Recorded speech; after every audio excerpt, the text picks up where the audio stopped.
Welcome to Weekly Talkback. I'm Kevin Beers, And I'm David Witten. and this is the show where we get to talk to Pastor Dave about his message from Sunday. This week was Sunday, March 3rd, and the title of your message was Politics and Taxes. Hmm. And the first thing, when I saw that title, the first thing I thought was, you can't talk about that from the pulpit. Otherwise, you lose your non-exempt status, or not exempt, but your tax-exempt status. But that is not what the message was. The message was about politics and taxes, but not in the terms that, it's a problem. Because what you talked about really was Jesus has asked the question, should we pay our taxes or not? Basically, what was instituted was a head tax by Caesar. And the question was, there were some Jews that were against paying the taxes, other Jews that were in favor of paying the taxes. So the question became, should we pay the taxes? Whose Hmm. side are you on? Is essentially it. Yeah. And Jesus answers by saying, well, give me a coin. Give me one of these coins for the tax. And he said, well, whose image is on there? And they said, Caesar. And his reply was, render unto Caesar what is Caesar's, and render unto God what is God's. Now, you make a point of saying, at first, it seemed to satisfy everybody, but then it actually satisfied nobody. So where were you going with all that? Well, I mean, I think the passage begins by saying that the Pharisees and the Herodians, two Jewish groups, were trying to trap Jesus, and Jesus knew that, and so he wasn't going to show um, size. He wasn't going to satisfy him. So he responded with kind of a trick answer, which initially, when you first read it, it sounds like, okay, well, he's telling us to pay the taxes. Give to Caesar what is Caesar. So if he's demanding a tax on us, we'll have to give it to him, and then give God what is God's. But then all of a sudden, with further thought, you think, well, wait a minute. What is God's? What is Caesar's? That whole question all of a sudden comes into play where actually, if everything is God's, then what's left for Caesar? And that was the point I was trying to make, is that I think Jesus, in a very subtle way, basically said, everything is God's and your allegiance is to him and to no one else. That was essentially the point of my sermon. Okay, okay. And basically he did play politics in a way in his response, because he was not going to satisfy them with any yes or no answer. And he provoked them a little bit by saying what he was saying. And then ultimately, as you think further on it, what he was basically saying, I'm not any of these. I'm not a Herodian, I'm not a Pharisee, I'm not an Essene, I'm not a Zealot. I am all about the politics of God's kingdom. Okay. Because, well, what I take literally from what he said was pay your taxes or not. Like it's up to you what you should do. You Uh, get that's what you get out of his response? well, I got that from the literal point of view, that's what I get. But when I thought about what he really said, at another place, one of the things that Jesus says is the wealthy in this life have already received their reward. And thinking of it that way, he's basically saying you can pay the tax. It doesn't even matter.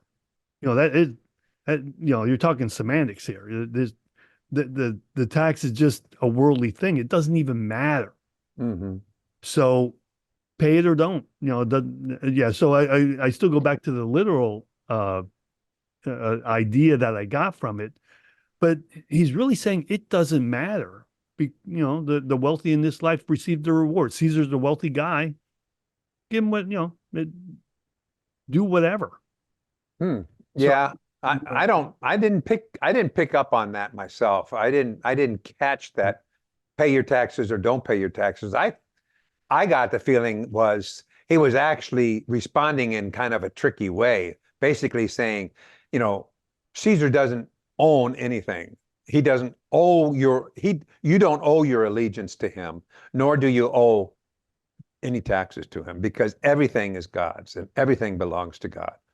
That was my impression. I guess my response is a little more radical than your response in what I thought Jesus was teaching. But the interesting thing about that passage is that really, to this day, people will still argue over what Jesus truly meant when he said what he said. Well, yeah, like you said, the way I look at it and the way you look at it are different Mm-hmm. because I see your point and I agree with your point, but at the same time, I don't get that completely from what he says, and yet I can see where you do. Yeah. It is. I believe you say it in your message that where you say he was very very vague about it, Mm-hmm. Yeah. and yeah, he was. I, I'm trying to imagine if I were standing there and heard him say that. Well, for me, I would have been like, I got a question. Well, and that's why I think at the very end of the text it says, and the disciples were utterly amazed, Mhm. probably a bit more baffled, like, what? Wait a minute. What did he say? Say it again, Jesus. Kind of like, what are you saying? Yeah, that it's. I thought well, and you're definitely right. If he said yes or if he said no, he had problems because you go into the five factions Yeah, of the Jewish people. Some were against the taxes, some were for it. right. They would have labeled him something other than he wanted to be labeled as. Right. And but then I thought further too, because our Sunday school class prior to the church service or the worship service was from the book of Jude, which is a very, very short book, but it basically says if there's any authority over you, obey them. Hmm. So if Caesar is demanding a tax, what Jude's saying is pay the tax. Yeah, So while those aren't Jesus' words, it's in the Bible. We got to deal with that. right. So I was so when I because I of course I see your message prior to Sunday morning. So when I read through it, I got all that. But then you look at Sunday school lessons, like, oh, well, that's kind of saying definitely pay your taxes. So how does all that mesh together? How Well, does it and work for you? that is a question for all of us to have to deal with. Because if you take everything in the Bible as inspired words, God inspired words, then you're going to have to treat them um, and the truth that is coming out of them. Um, but I always, this is me, I always look at the words from Jesus's mouth as having the highest authority in all the Bible. So the New Testament basically um, looks at the Old Testament. The Old Testament is seen through the lens of the New Testament, and the New Testament is seen through the lens of Jesus. So Jesus, in my estimation, is the highest authority. So if there seems to be a contradiction between what Paul or Jude says about honoring the government, praying for them, supporting them, and Jesus challenges that a little bit, I would lean towards Jesus. Okay, well, I think Jesus challenges it a lot, and it's So because how do you uh, well, balance it all? well, I wrestle with it. I wrestle with it a lot because I have a problem with the Book of Jude because I got a real problem with authority. I'm kind of a you're not the boss of me type person. You can't tell me what to do, but at the same time, Jesus is teaching a message that goes counter to my attitude sometimes. And it's like, well, and then you look at the book of Jude that's saying give into authority, but Jesus went against authority. Mhm. So you have that tension. So for me, I kind of look at the situation like I think that's where the term "what would Jesus do" comes from, really. Yeah. Like, what would Jesus do in this situation? Jude says, do this, but Jesus is saying, well, I can't recognize that particular authority because the ultimate authority is God. Right. Well, I think it's also in one of the texts that we read yesterday morning in Sunday school where it was talking about slaves and how they are to behave towards their owners. Mhm. And we talked a little bit about that. You know, they said, uh, uh, uh, was it a Paul's one of Paul's passages or no, it was Paul does at some point say, slaves obey your master. yeah. So anyway, you know, they're basically the text was basically saying, you know, honor and obey your master, no matter whether they're kind or no matter whether they're cruel. And you know, that just goes against everything that I was taught. You know, you speak out against oppression and abuse and that sort of thing. Right now, yeah, that passage was actually in Jude itself. What's that? Yeah, that one was in Jude. Okay. Uh, yeah, exactly. And I think when you look at the Bible overall, that's the danger of picking and choosing uh, the particular verses or chapters and just like, well, there's the law. We got, that hands down the law. I really believe the New Testament really frees us from the law itself, but the principles all still apply. Hmm. So the principles are what matters, not the law itself. Gotcha. That kind of thing. Actually, it's something I'll be talking about. There's a Bible study coming up that I'll be talking at. And one of the things I want to bring up is Paul says men should not have long hair.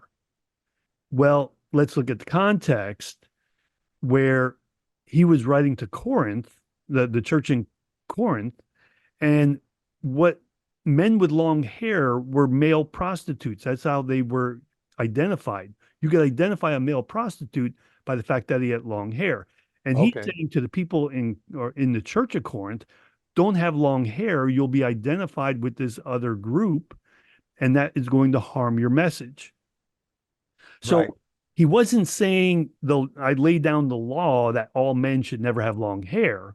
What he's saying is don't identify yourself with another group that it goes against God, basically, is how. Right. Well, here's another example, abortion. There isn't really nothing specifically that addresses abortion in the Bible. Mhm. But based on your idea that we're following the principles of the New Testament, its morality and ethics, we know that we're all created in the image of God and we are precious in God's sight. So consequently, when life is born, whether it's still in utero or if it's, out and about, it's still precious to God's sight. And so, though we don't see the word abortion in the Bible, we know, in my opinion, that God is about pro-life. Right.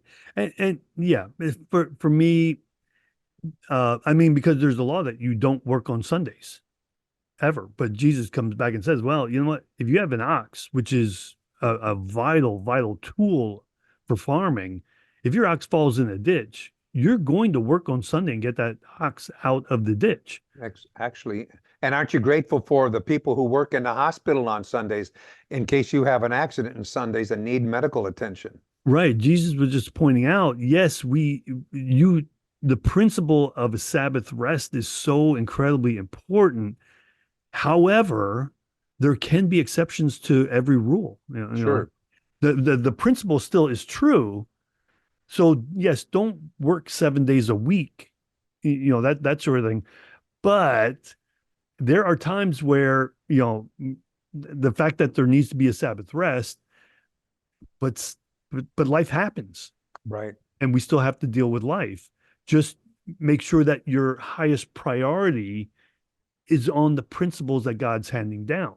Well, and the principle of that is that out of 7 days, you need to take a day of rest. And so, in essence, it may not be Sunday. I mean, it may be Saturday or it may be Friday, but you need to be aware of that rhythm Mm. of work and rest to find a good balance and healthy spiritual and physical life. Right, right. Okay, we will wrap it up there. I don't know how deep we got into your message exactly. We went off a little It's tangent there, okay. but I think it all relates. I really think Jesus was teaching a principle here. You know, like Mhm. you said, God is the ultimate authority. Yeah, give Caesar what he's asked for, whatever. You know, like it really doesn't matter. Okay, and I'm throwing my opinion in there. Uh, Yeah, I didn't say that yeah, yesterday. I know, I know. But that's why these discussions need to happen. You know, have these discussions. But one of the things I do like is that a couple of people from church, you know, we after church is over, we talk about your message a little bit to like, what did you think about that? How does that apply? And you know, so Good. that's that's the importance of the conversation. That's the importance of the community. So if you're listening to this and you don't have a community, find yourself a community. Mhm. It is all. I'll just leave it there. If you did not get to hear Pastor Dave's message from Sunday, I will link it down in the description. You can go listen to it there, and then come back and tell us what you think about what we're talking about. How do you look at that particular passage? How do you look at the Bible in general? You're like, tell us where you are in your faith journey. You know, just we love to see your comments, and we can respond to them if we actually see them. So I'll leave it there, and we will see you next week. Yes, be blessed. Have a good week.